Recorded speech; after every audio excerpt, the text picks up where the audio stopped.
My unemployed brother lived rent-free at my parents' house, but I paid $750 a month to cover him. When I discovered they planned to steal my savings and put a baby in my room, I moved out that same night and left them without their income source. I'm 22 years old. I study software design in college. I work part-time as a junior developer, and up until 3 months ago, I was living at my parents' house, paying $550 a month in rent while saving up to eventually start my own tech business. Yes, you read that right. I was paying rent to my own parents while I was still in college, and honestly, it didn't bother me that much because I understood I wasn't a kid anymore, and I was consuming resources. You know, electricity, water, space, all those things. What did bother me, and what eventually made me leave that house in a pretty dramatic way, was that my older brother, Trevor, 23 years old, moved back in with his wife and his 2 young kids and wasn't paying absolutely anything, zero, not a single cent, while they were asking me to pay more to help cover their expenses. But let me rewind a bit because this story has more layers than a damn onion, and I need you to understand all the context so you can see why I eventually had to do what I did. Trevor was always the golden child, the favorite, the one who could do whatever he wanted, and my parents would forgive everything with a smile. When we were kids, if Trevor broke something, it was an accident, but if I broke something, it was because I was careless and irresponsible. When Trevor got bad grades, it was because the teachers didn't understand him or because the education system was wrong. But when I got a B instead of an A, it was because I wasn't trying hard enough. You know what I mean? And that dynamic existed literally my entire life, and honestly, I was so used to it that I didn't even get that angry anymore. It was just the reality of my family, and I had learned to live with it. Trevor got married super young, like at 20 years old, and had his first kid a year later. By the time he was 23, he already had 2 kids, a wife, and a work history that was basically a collection of jobs that lasted maximum 6 months before he got fired or he quit saying his boss was an M&E idiot. My parents always found excuses. They said Trevor was finding his path, that he was an entrepreneur, that he wasn't made to work for others, all those phrases people use when someone simply can't hold down a stable job. I, on the other hand, was always the responsible one. I started working at 16 at an electronics store. I saved up for my own laptop when I wanted to study programming. I paid part of my college tuition with scholarships, and the rest with loans that I planned to pay back myself. And when I turned 20, and my parents told me that if I wanted to keep living at home, I would have to start contributing, I said, sure, no problem. We agreed on $550 a month, which honestly was pretty reasonable considering it included food, utilities, fast internet that I needed for my work, everything. I had my own room, a quiet space to study and work on my projects, and even though sometimes I felt like my parents didn't value my achievements as much as Trevor's supposed achievements, truth is the situation worked. I was saving like $1,000 a month between my part-time salary and what I didn't spend on other things, and my plan was to graduate, get a full-time job as a developer, keep saving aggressively for a couple of years, and then launch my own software startup. I had it all planned out, everything under control. And then Trevor ruined everything, as always. About 6 months ago, Trevor showed up at the house with his wife and his 2 kids, a 2-year-old boy and an 8-month-old baby girl, saying they needed to stay temporarily while a huge payout from some business he supposedly invested in came through. According to Trevor, he had put money into some kind of tech startup with some friends, and they were about to sell the company for millions, literal millions of dollars, and his share was going to be enough to buy a house, pay off all his debts, get established once and for all. My parents, of course, believed every word without asking for any proof, without asking for specific details, without anything. They welcomed him, his wife, and his 2 kids, and set them up in the 2 guest rooms we had, basically taking over half the house. And from day one, it was super clear they weren't going to pay rent, that my parents were going to cover everything, food for 5 extra people, diapers, formula for the baby, everything. At first, I tried not to let it bother me. I told myself, well, he's my brother, he has young kids, he's in a tough situation, it's temporary. But after 2 weeks, My mom came to my room and told me they needed me to start paying $750 a month instead of $550 because the household expenses had increased a lot with Trevor and his family there. I just stared at her, unable to believe what I was hearing. I said, "Wait, are you telling me I have to pay more to cover Trevor and his family's expenses while they're paying absolutely nothing?" And she said, "Well, Jamie, Trevor is in a temporary situation. He's going to get that money soon and he's going to help the whole family, but in the meantime, we need everyone to contribute." I asked her why Trevor couldn't get at least a part-time job while he waited for that supposed $1 million payout, and my mom said he was very busy with business meetings and important calls, and besides, someone had to stay with the kids because his wife was also very stressed and needed to rest. I mean, you know what I mean? I had to pay more, so Trevor could stay home all day playing video games because that's what he was really doing, while his wife watched TV or was on her phone, and my parents basically took care of the kids. I paid the $750 that month because I didn't know what else to do, and I was still processing the whole situation, but I started to feel a frustration I had never felt before. It wasn't just the money, although obviously that mattered because I was saving $200 less a month for my future plans. It was the total injustice of the situation, the fact that Trevor could show up with his whole family, not contribute anything, and somehow I was the one who had to sacrifice more, and things only got worse. Trevor's wife started making passive-aggressive comments about my food in the fridge, saying it took up too much space, and they needed more space for the kids' stuff.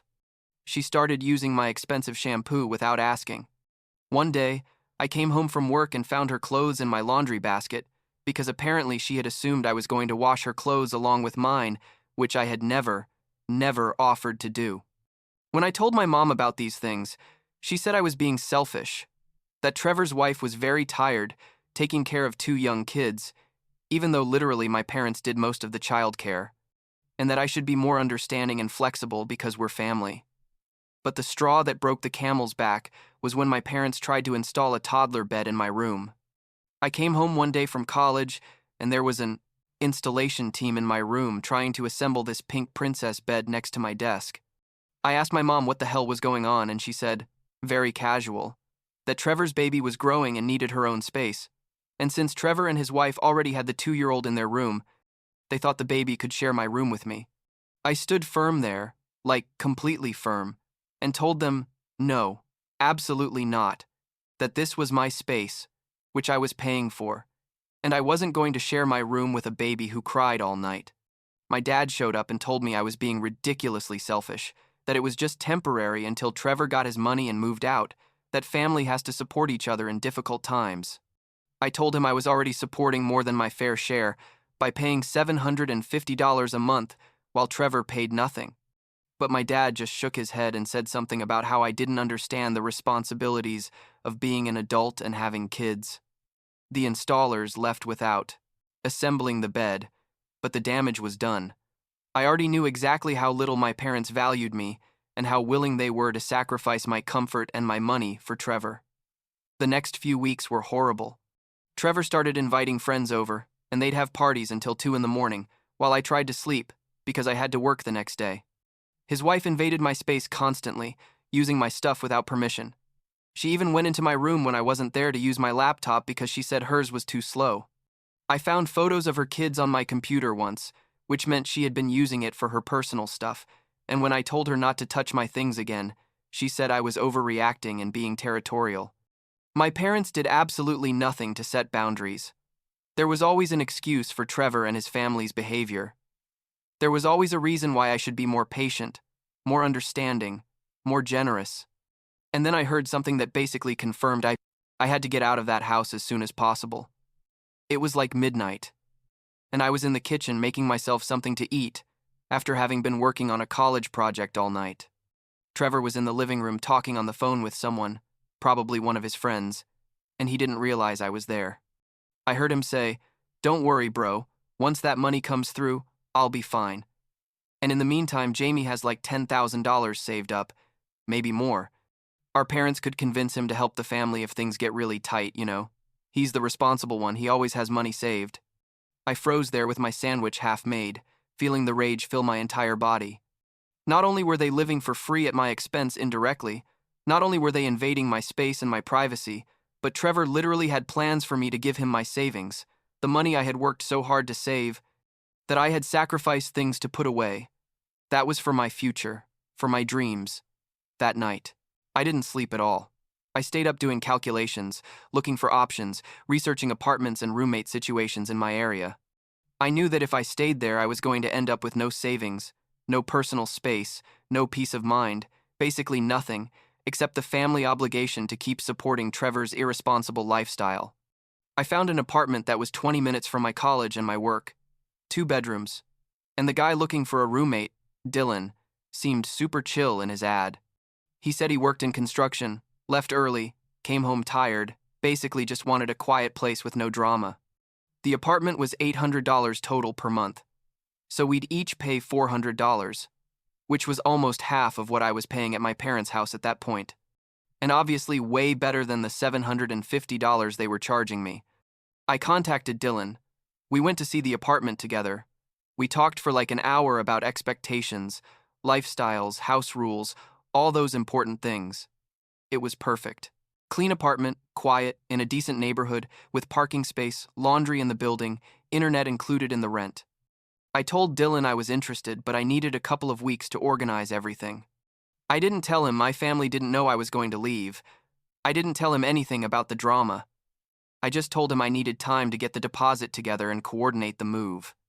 Dylan was super understanding, gave me 2 weeks to decide, and I knew immediately I was going to take that opportunity. This is where things got a little intense. I guess because I decided I wasn't going to tell my family I was leaving until I was already out. I knew that if I told them in advance, they would try to manipulate me into staying. They would make empty promises about how things were going to get better. They would make me feel guilty about abandoning the family in a difficult time. All those tactics that I knew would work because I was 22 years old and I still cared a lot about what my parents thought of me. So for the next 3 weeks, I started getting my stuff out of the house little by little. Every time I left for work or college, I'd take a box of stuff in my car. Things my parents wouldn't immediately notice were missing. Clothes I didn't wear frequently. Books, decorations, keepsakes, all those things. I'd take them to a friend's house who was helping me store everything until I could officially move. I also started separating my important documents, my personal laptop from work, my valuables, basically preparing myself to be able to leave completely when the time came. I paid the deposit to Dylan with part of my savings, and we signed the lease. The official move date was a Saturday, and it turned out that same Saturday my parents were going to a barbecue at some friend's house with Trevor and his family. They were going to be out all afternoon and probably part of the night. It was perfect. I waited until everyone left that morning, all dressed, casually with the kids excited about the party. My mom reminding me there was food in the fridge for me, because I wasn't going with them to the barbecue. Obviously, I wasn't. I had other plans. The moment my dad's car turned the corner, I called Dylan and my friend who had been helping me store my stuff, and we started moving everything. It was incredible how fast you can dismantle your entire life in one place when you really set your mind to it. In 3 hours, we had completely emptied my room. All my stuff was in boxes in my friend's truck and in my car, including the furniture I had bought myself, my desk, my office chair, my shelves. I left the bed because it was originally my parents', but everything else, absolutely everything, came with me. I cleaned the room, swept, even vacuumed. I don't know why. I guess some part of me still felt I should leave things nice. I left the house keys on the empty dresser, and I also left an envelope with $750 in cash and a note that said something like, "Here's this month's rent. I'm not coming back. I need my own space. Don't contact me for a while. I'll be fine." Short, simple, without much explanation because honestly I didn't feel I owed them one. I got to my new apartment with Dylan waiting for me with a smile. He helped me bring up all my stuff, showed me where everything was, gave me my set of keys, and basically welcomed me to my new life. That night, for the first time in months, I slept in complete peace. There were no babies crying. There was no Trevor making noise at 2 in the morning. There was no Trevor's wife invading my space. Just silence in my own room in my own apartment where nobody was using me or taking advantage of me. My mom called me at like 9 at night. I was organizing my clothes in my new closet, completely in my zone, When I saw her name on my phone, I let it go to voicemail the first time. She called again immediately. And again. And again. I finally answered on the fifth call and, before I could say hello, she was already screaming. "What the hell, Jamie? Where are you? Your room is empty. What did you do? How could you do this without telling us anything? We're your family. You've abandoned us. You're selfish. Ungrateful. After everything we've done for you." It was like a tsunami of screaming and accusations nonstop. I let her talk for a minute, just listening to this torrent of hysteria. And then I said, very calmly, "I don't live there anymore. I moved to my own apartment. I paid this month's rent. I don't owe you anything else. I need space from this family for a while." She said I was being ridiculous, that this was just because I was mad at Trevor, that I just should have talked to them about my problems instead of running away like a coward. I said, "Mom, I tried to talk to you multiple times.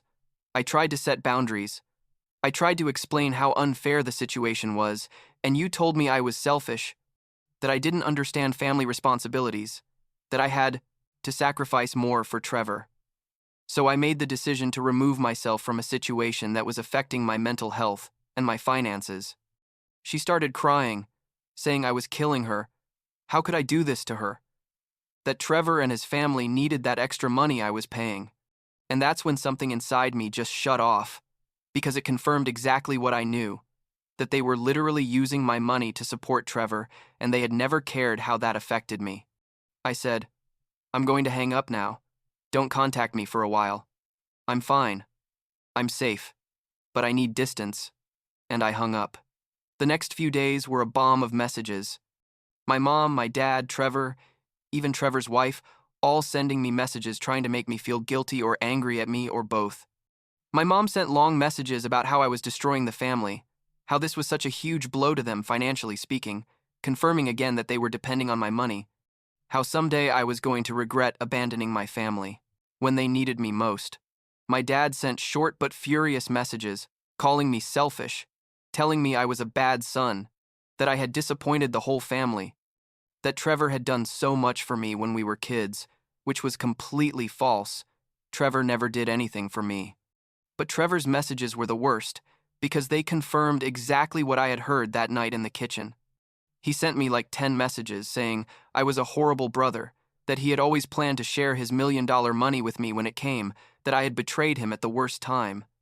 And then, eventually, when he realized I wasn't going to respond to the emotional manipulation, he switched to direct demands.